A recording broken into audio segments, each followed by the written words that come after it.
Hi guys, giraffe की गर्दन लंबी क्यों होती है? यह जानने से पहले कुछ रोचक बातें जिराफ के बारे में जान लेते हैं। एक नर जिराफ की ऊंचाई 18 फुट तक बढ़ सकती है, जो इसे जमीन पर रहने वाला सबसे ऊंचा प्राणी बनाती है। जिराफ के समूह को अंग्रेजी में टावर कहा जाता है। यह नाम इसलिए दिया गया है क्योंकि जिराफ मोबाइल की टावर जैसे ऊंचे होते हैं।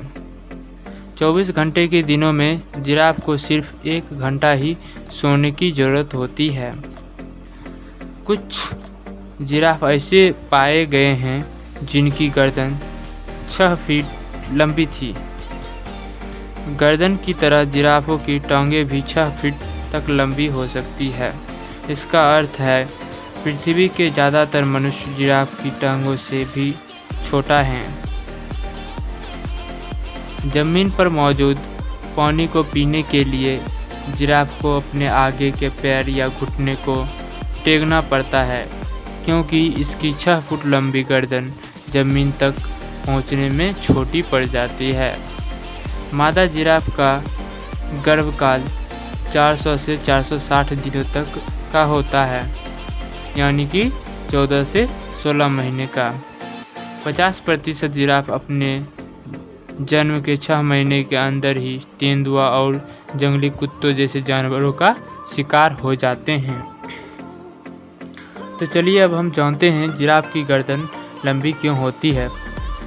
वैसे इस बात पर सभी वैज्ञानिक अपना अलग अलग तथ्य देते हैं, लेकिन लामार्क नामक वैज्ञानिक के अनुसार कोई भी जीव का नया अंग का निर्माण उनकी नई आवश्यकताओं के कारण होता है।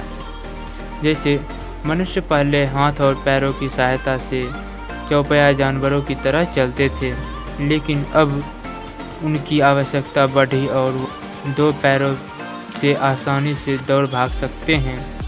ठीक इसी प्रकार एक समय की बात है जब जंगलों में सूखा पड़ गया और जिराफ को जमीन पर घास, झाड़ियों की पत्तियां ना के बराबर मिलने लगी।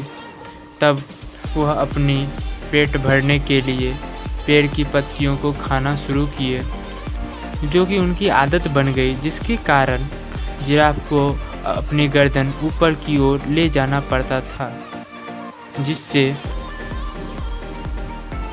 कुछ पीढ़ियों के बाद जिराफ की गर्दन लंबी होने लगी और अब तो जिराफ की गर्दन 6 फीट लंबा भी होता है। तो हाँ दोस्तों, यह जानकारी आपको कैसा लगा? अगर आप इसी तरह अपनी नॉलेज को ग्रो करना चाहते हैं तो सब्सक्राइब माय चैनल।